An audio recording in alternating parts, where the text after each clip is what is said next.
নমস্কার বন্ধুরা, আমি দর্শনা। আমি আমার হাজবেন্ড এবং আমরা সপরিবারে পৌঁছে গিয়েছিলাম মহাকুম্ভ অমৃত স্নান করার জন্য। আর আমরা এখন চলেছি বোটের মাধ্যমে সঙ্গমের রাস্তায়। সঙ্গম যাওয়ার জন্য আমাদের তো একটা বোট ভাড়া করতেই হতো, তাই আমরা একটা সবাই মিলে বোট ভাড়া করে নিয়েছি। দেখতে পাচ্ছ চারিদিকের পরিবেশটা, সবাই কিন্তু এই বোটের মাধ্যমেই যাচ্ছে।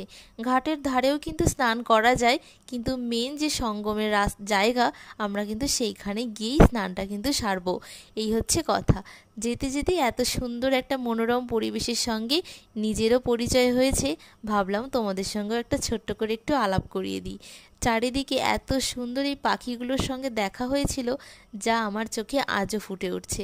যেন মনে হচ্ছে ওদের মতো যদি আমি ওই ডানা মেলে একটু উড়তে পারতাম, কতই না মজা হতো, তাই না? আর ওরা বোটের চারিপাশে ঘুরছে, কারণ বোটের মধ্যে যাত্রীরা ওদেরকে খাবার ফিকে দিচ্ছে, আর ওরা সেই খাবার জলের মধ্যে গুড়িয়ে গুড়িয়ে খাচ্ছে। আশা করি তোমাদেরও খুব ভালো লাগলো।